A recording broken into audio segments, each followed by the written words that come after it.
یسوع مسیح کے زندہ جلالی اور بابرکت نام میں آپ سب کی سلامتی ہو۔ آج جس ٹاپک پر ہم بات کرنے والے ہیں وہ ہے کلام مجسم ہوا۔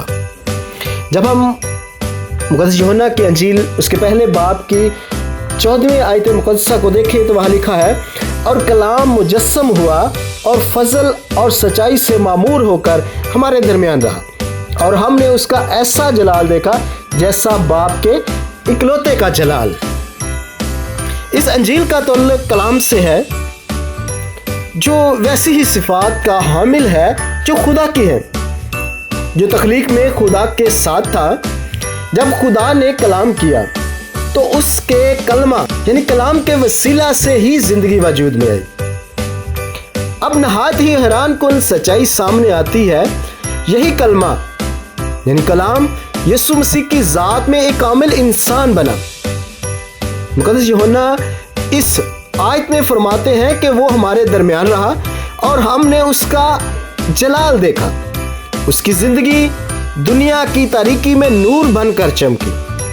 دنیا اسے پہچاننے میں پوری طرح ناکام رہی، حتیٰ کہ اس کے اپنے لوگ بھی اسے نہ پہچان سکے۔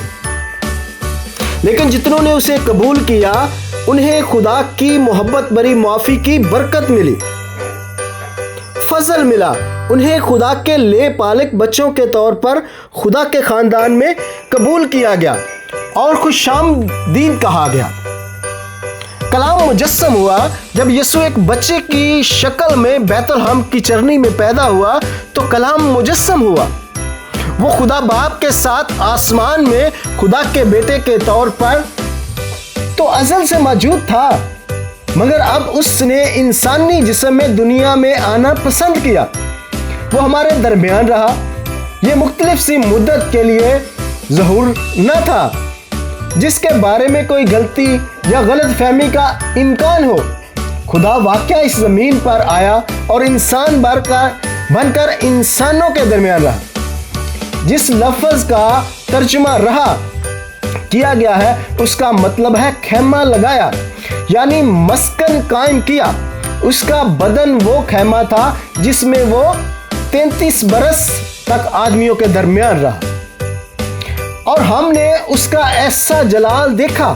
بائبل مقدس میں جلال کا مطلب وہ تیز چمکدار نور ہے جو اس وقت دکھائی دیتا ہے جب خدا موجود ہو۔ اس کا مطلب ہے خدا کی کاملیت اور فضیلت بھی ہے۔ جب خدا میں یسوع مسیح اس زمین پر تھے تو اس کا جلال گوشت پوست کے بدن میں چھپا ہوا تھا، مگر دو طریقے تھے جن سے یہ جلال ظاہر ہوتا تھا۔ پہلا اس کا اخلاقی جلال تھا، یعنی اس کی کامل زندگی اور کامل کردار کی تجلی۔